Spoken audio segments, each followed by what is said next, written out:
Hi there. Today I wanted to have a little bit of a chat around the power of imitation. Now this is something that God put on my heart around a year ago now, and I've really started to understand what He wants me to talk about, and that is that relationships are so powerful, particularly with those that we are closest to.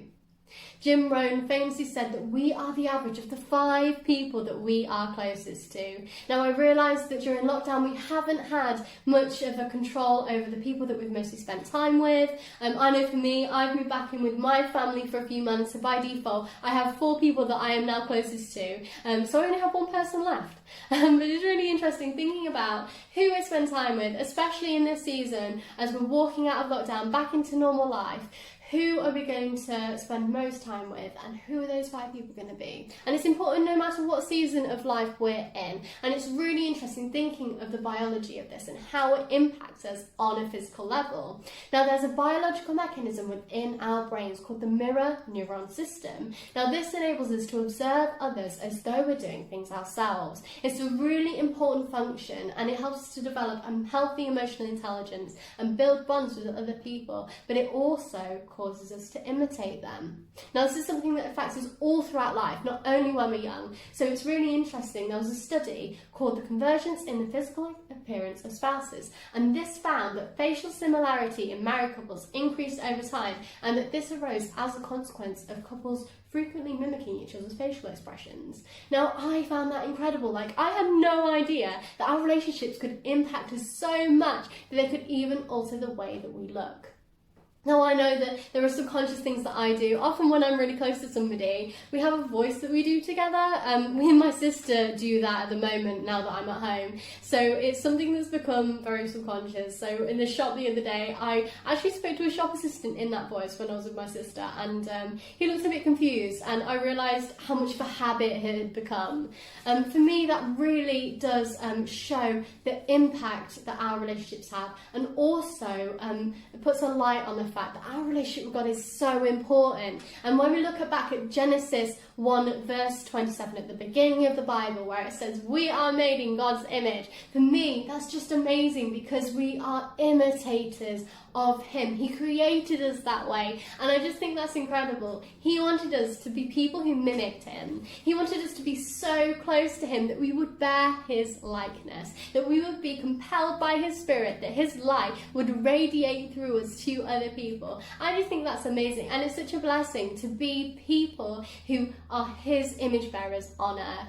It also makes me think, how are other people affected by this?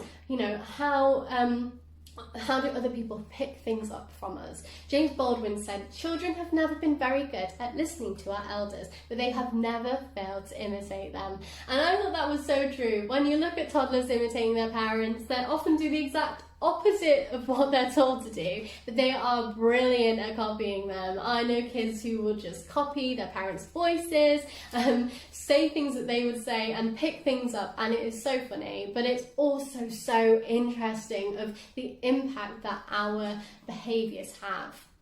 Now I think that God sums this up really well in Ephesians, and he talks about the way that we should do this and how we should imitate Him. This is Ephesians 5 verses 1 to 2, and this is the Message version. It says, "Watch what God does, and then you do it, like children who learn proper behaviour from their parents." He wants us to be childlike. He says that elsewhere in the Bible, but with learning from Him, He wants us to be like children. He wants us to be open to learning more from Him, for looking at how He walked the walk as well as how He talked the talk, how He interacted with people, His behaviours, His language. He wants to be so close to Him.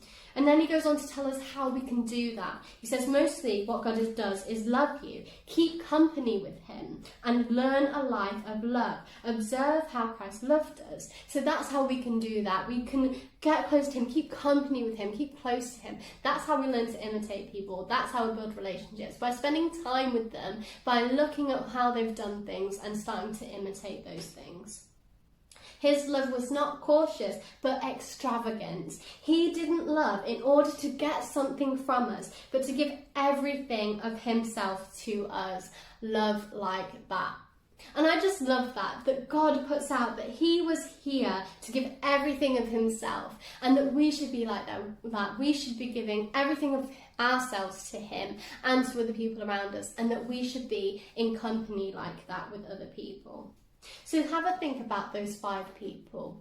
Who are you closest to, and who are you going to get closest to? And being intentional around spending time with people that you want to imitate and you want to become like. But also, mostly, keeping company with Jesus and imitating him.